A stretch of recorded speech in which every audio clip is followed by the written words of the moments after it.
Her body like the Wild Wild West. What if you done wild out, yeah?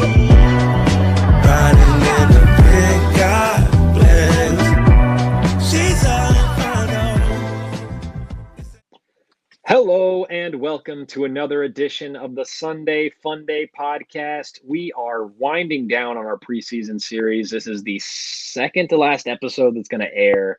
I guess the order is a little bit wonky. It's not the runner-up, but a playoff team nonetheless, and a perennial playoff manager, and Nickie no-nos. Nickie, how's it going, man? Going really well. How are you doing? Doing well. It's draft week, so can't be doing much better than that. Can't be more excited to host all of you all. Yeah, we are doing it at your house. I need to get some mud on my shoes before we get over there. I only got a couple days left. I think it is supposed to rain Wednesday or Thursday, so. Woo-hoo, let's go. It's meant to be. How's life outside of fantasy baseball?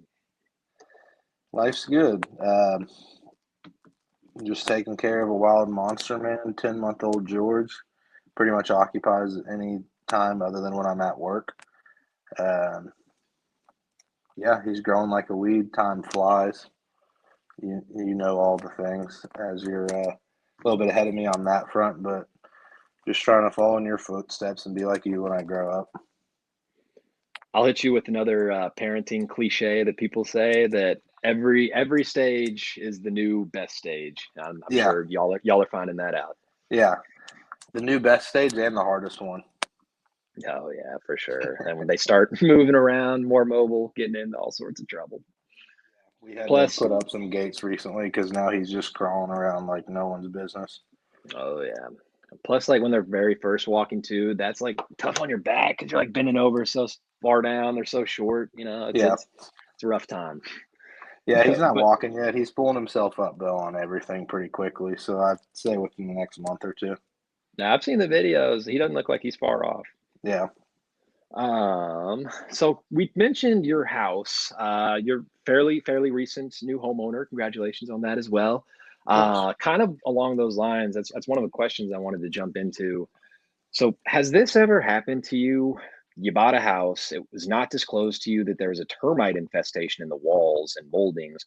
So you have to take it upon yourself to call your own termite extermination company. But when the guys show up, they immediately ask to use your bathroom. Then for over 2 hours, they take turns going in and out of there, taking huge mud pies and over flushing. And then you go in there and you hear a bunch of scrounging around and you hear a bunch of yelling. And then one of them is standing in the bathroom doorway shouting at you, and his friend's foot is stuck in the toilet. And he says, "Help him. You got to help him."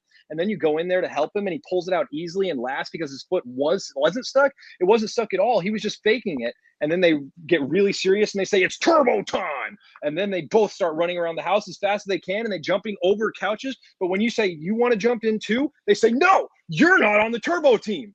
Has that ever happened to you? Where the fuck did that come from? No, that's never happened.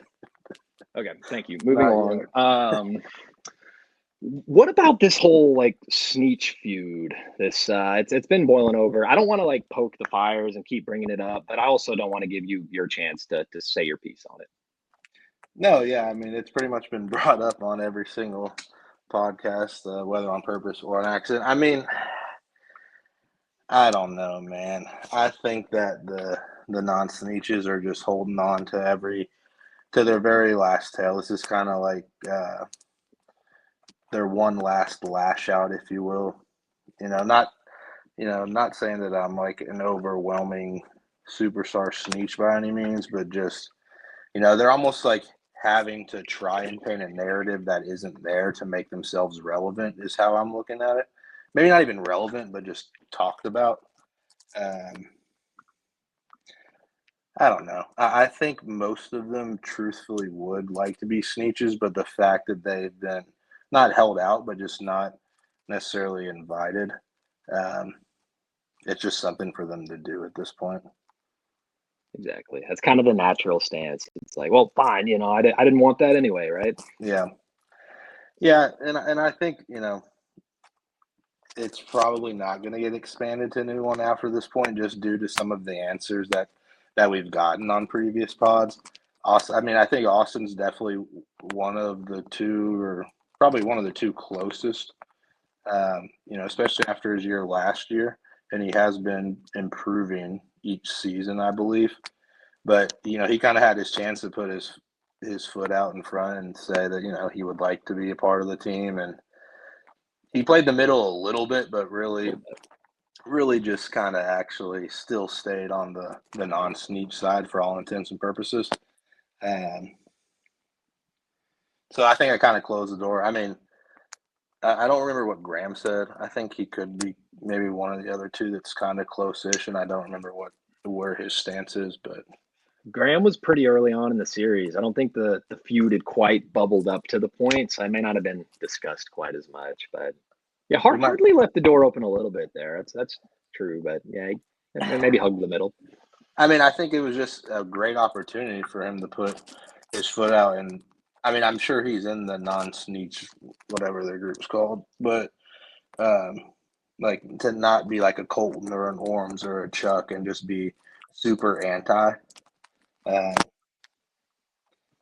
don't know. I think it's telling that pretty much all the championships are sneeches other than Carlin's fluke and whatever the other one was. Yeah. That's a good point you raised too, though, that it does make it hard to think about potential new sneeches when you have such mass disrespect to the institution of sneechhood. Agreed. And you're on the platform. They've just had so many chances. If anyone, wanted to not be so opposing, but yeah, I think it's just they're just trying to make a name for themselves because it's kind of the last straw. No one really cares or talks about them, kind of thing, and just we're going to create our own group.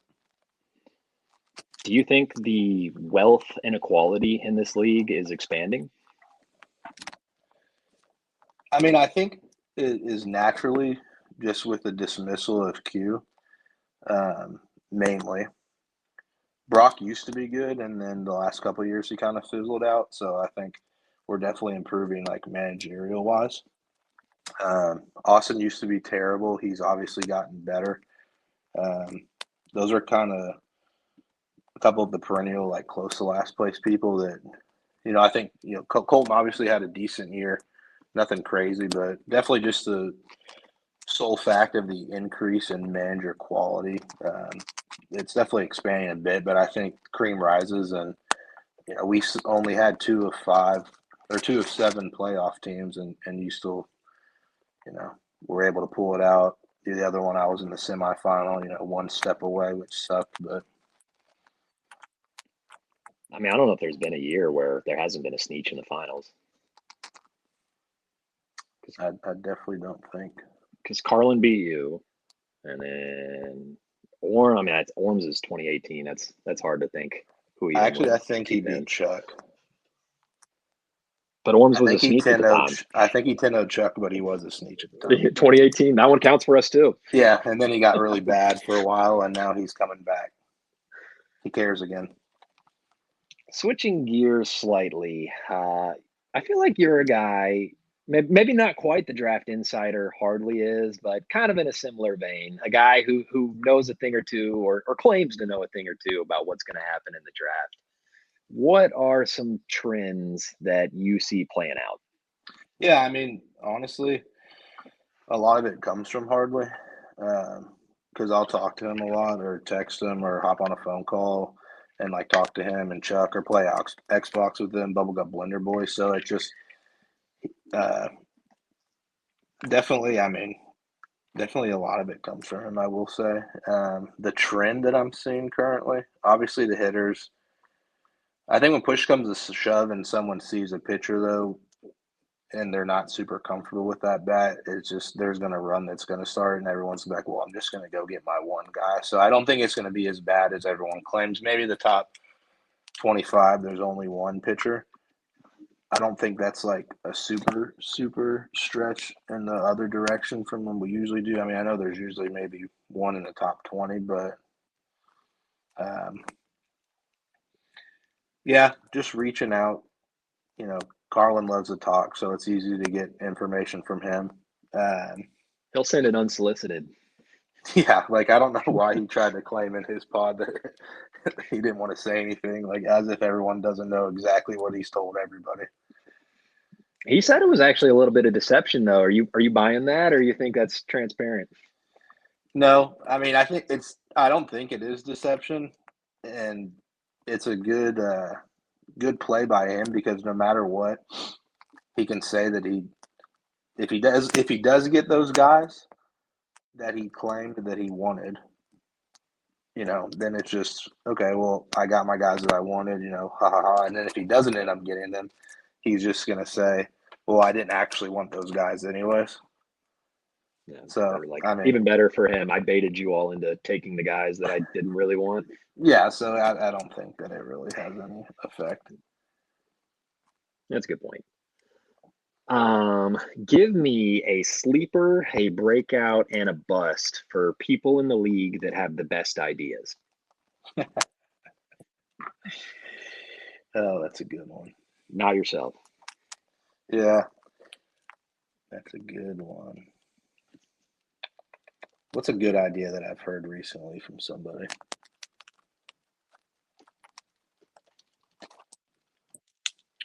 Well,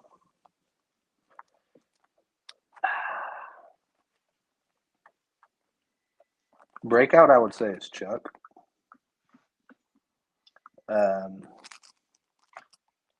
Each day that passes, I think we're closer to getting him to move down to Louisville, which is a great idea in itself. So you're still sprinkling your own ideas into this. Well, no, it's not. I mean, I don't know if it was my idea originally or if he mentioned it once and I ran with it. His family lives in Louisville, and his sister does as well, and his nieces and or nephews. And I assume eventually him and Carly, they're getting married at some point. I don't know, this year or next year or whenever. We'll have a kid or two or three. I'm sure they'd love the extra assistance of Chuck's parents, who might be retired or partially retired, to help babysit. Yeah. So that's kind of the fiddle that I'm playing on that front. It's airtight case. Yeah, so I think, and he's like, kind of likes the idea. He definitely doesn't love it. He does a lot of Cincinnati Reds games, so that would just increase his drive. But there's an airport for all the other stuff that he does. He can fly out of Louisville. And since he's not that far, obviously he's not going to want to go back every day. But if he had to go back like once a week for work and stay a day or two. That's breakout. Yeah, sleeper and a bust. Who's a sleeper for great ideas? I think Graham is a sleeper for good ideas. He's kind of low-key and in the background, but doesn't want to make too big of a presence of himself. But when he does, it's usually well-warranted, thought out, accurate, and something that we can definitely build off of. Good pick. I like it. Bust. I hate to do it to the guy because I do love him, but it's gonna be Colton Fields. He just spews a lot of nonsense. Some say that we butt heads because we act the same, but I think sometimes he just takes it a little bit too far, gets a little bit outlandish, a little bit over exaggerating for the word that he likes to use. And he really just takes it to a point where he just tries to get under your skin, and it comes a little bit ridiculous sometimes. So, and you can see where all that can get in the way of. I mean, where would he even find the time to formulate good ideas? Yeah, like all these weird shows that he watches, like he tries to get me to watch, and I'm sure they're probably all terrible. It's just a one big joke just to get me to waste my time. So I want to keep us moving. We got a few more to get through here. This is a draft the league type question. You are running a fantasy insane asylum, and you've got 4 spots to fill. 4 spots to fill. Excuse me. I need a warden. I need 2 patients, and I need a guard. That's a good one. Well, just to kind of pick up where I left off, I think, we actually have some really good people that need to be patient in the league. I might need a few more roster spots. I'm going to need to narrow down 4 that come to mind. I'm just not gonna say Chris because he's obviously the number one, but it doesn't really need to be. We'll just continue where I left off. Colton, he's definitely a patient. His brain will be studied by science one day, for all the reasons that I just said. Guard.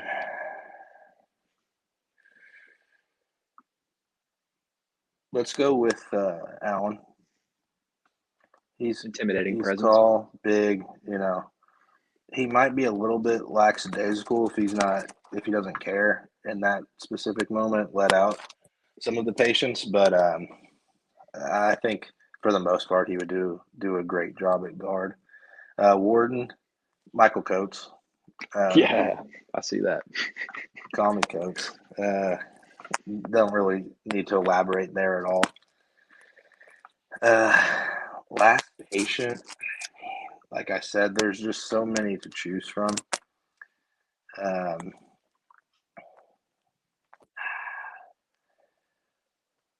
Let's go with Chuck. His brain needs to be studied for why he doesn't care sometimes, and why it's so quick to not caring. Why he's delusional about the Reds year in and year out. Bengals, I mean, kind of the same boat. Not to mention the dip spit in your car. The dip spit, that was crazy. That was just in the Taco Bell bag. In the Taco Bell bag, just sitting on the floor. Yeah. The ultimate spitter. Yeah, the best spitter possible.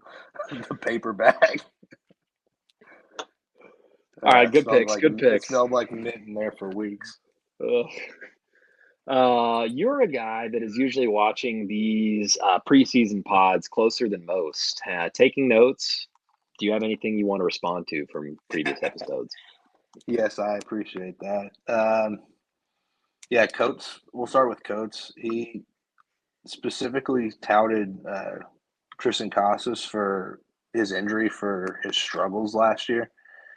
I just thought that was kind of ridiculous to specifically point him out, as if everyone has injuries, some worse than most, but like that was his shining star example for why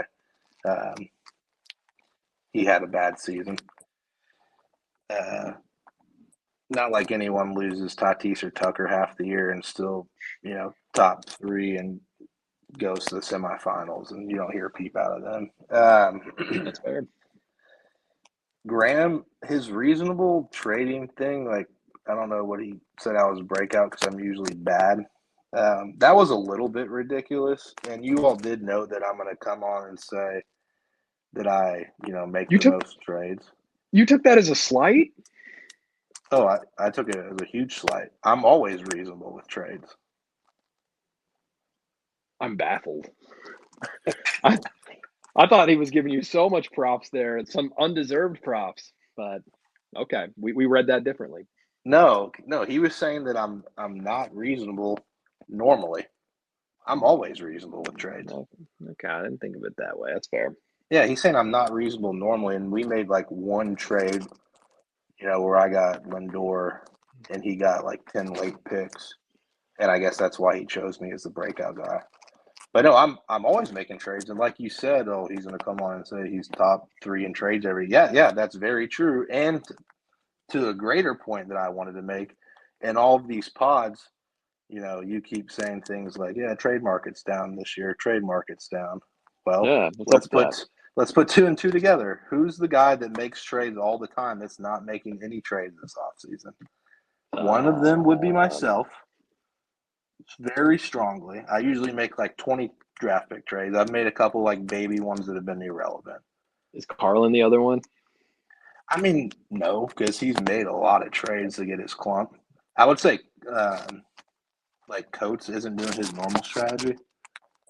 Yeah, he hasn't moved much. But big brain explosion, a big chunk reason of it is because I haven't made any trades. It's how I look at it, at least. So I thought that bring it all together, I thought saying that I was unreasonable was a little bit slight because I always make trades, and the trade market's down this year, and I think a good part of it is because I'm not making any trades. All this time I've been teeing you up. I had no idea. One other thing I did want to address: the Orm/Colton, they keep like choosing each other first for everything on their like their pod, the choose four kind of thing, and just always whenever they get the chance, they're choosing each other first, almost like as if it's forced. I don't know if there's a little hostility there or something, but just wanted to make that of note that I've been watching that and keeping it in the back of my head. And I didn't pick up on that. That's yeah, something to keep an eye on. yeah, keep an eye on that. And then last but not least, Austin. He had a good pod, and his accountability, going to be hard for anyone to touch that. But he called himself and compared him to Stoops, which I think is a perfectly great and accurate example. He did a great job. It was a great comparison. You know, he's been trending up, trending up, trending up. Well, this will be the year that the true Stoops comes out, just like last year. He got on his high horse, you know, was on his way out to Mississippi State or Texas A&M or wherever the hell he was going. You know, the rug got pulled from under him and fall flat on his face. Terrible year. So I'm thinking that's kind of like pretty accurate to what's going to happen with Austin. Not necessarily, you know, last place, I'm not saying. But, you know, he's not winning the championship, and I think he's going to be probably back out of the playoffs, unfortunately. If he wants to be the Stoops comparison, that's exactly where he's heading this year. There's no more up. Going to the championship would be by far the biggest accomplishment Stoops could ever make in this league. We'll equate that to the Penn State New Year's 5 bowl game in 2018. You really drew out that metaphor, brought that to life. But I mean, take this as a word of warning, rest of the league. Be very careful of what you say in the podcast because Nickie's watching closely and he's ready to call you out on it. Well, it's nice when you have a good year. I know we went a little bit out of order, but in general we were fairly close. Obviously, Austin should have gone after me, so I wouldn't have been able to articulate that as well. But it's nice when you get to hear everybody and you can call them out on their bullshit. Like that one year when Brock was complaining about Cole and he had like a 2.1 ERA and like 220 strikeouts. That was wild. Sneak question of the night for you, Nickie. You have branded yourself as someone who is willing to sacrifice the short term in order to build for the playoffs. That's fine and well, but at what point do you actually need to win the big one? Yeah. Now. It's well said. It's not for a lack of trying. And in my brain, I truly think things would be worse if I did take my foot off the gas a little bit in those situations that you're referencing. A lot of Sunday trades. You know, not necessarily that I'm usually like first or second regular season, but just usually middle of the pack and, you know, just a playoff team in general. But yeah, I mean, you're preaching to the choir. I think it should have happened twice in back-to-back years, you know, 2 and 3 years ago.